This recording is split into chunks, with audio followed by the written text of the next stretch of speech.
Selamat malam waktu Indonesia, Virginia. Apakah sudah bisa dipastikan Trump akan kembali melawan Biden di pemilu AS mendatang?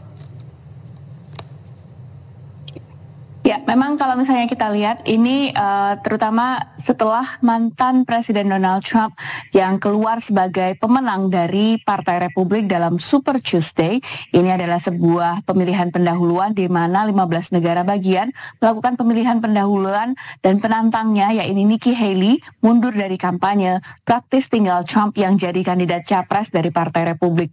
Meski demikian, Trump dan juga Presiden petahana Biden masih harus terus melalui proses pemilihan pendahuluan di beberapa negara bagian yang tersisa dan nantinya masih harus disahkan sebagai calon presiden dari partai masing-masing pada konvensi sebelum kembali bertarung pada pemilu pada tanggal 5 November mendatang. Jadi ini tinggal pengesahannya saja, kecuali jika tiba-tiba ada yang mengundurkan diri atau ada calon ketiga dari partai di luar partai besar Demokrat dan Republik. Keunggulan Trump pada pemilihan pendahuluan ini telah disebut-sebut oleh media Amerika Serikat sebagai rematch atau pertarungan kembali keduanya serupa pemilu pada tahun 2020 lalu.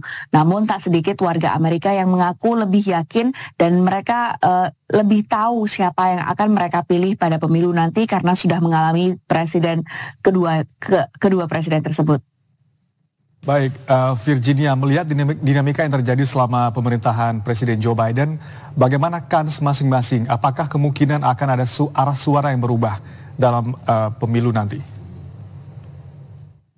Ya, dari sejumlah jajak pendapat yang diagregasi oleh 538, ini website agregator polling nasional, mereka menunjukkan bahwa Trump unggul sekitar 4 hingga 8 poin di mayoritas polling nasional jika pemilu dilangsungkan saat ini. Tapi ini adalah penilaian atau perkiraan yang masih sangat dini dari hasil pemilu yang baru akan terjadi 8 bulan lagi. Meski belum resmi masuk masa kampanye, namun banyak kegiatan yang syarat dengan nuansa kampanye bagi keduanya. Misalnya saja momen pidato kenegaraan yang berlangsung Kamis malam kemarin waktu setempat.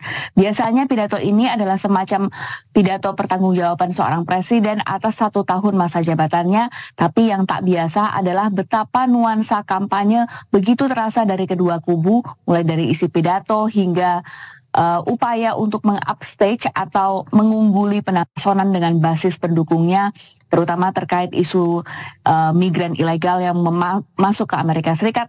Sementara dari kubu Biden, hak reproduksi termasuk aborsi dan bayi tabung jadi isu yang mengena bagi pendukungnya, selain tentunya isu-isu domestik lain seperti isu keekonomi dan juga kebijakan luar negeri masuk aborsi dan bayi tabung jadi isu yang mengena bagi pendukungnya, selain tentunya isu-isu domestik lain seperti isu keekonomi dan juga kebijakan luar negeri, terutama untuk saat ini dalam 5 bulan terakhir yang berkaitan dengan perang di Gaza, jadi penting untuk perhatian kedua calon presiden ini.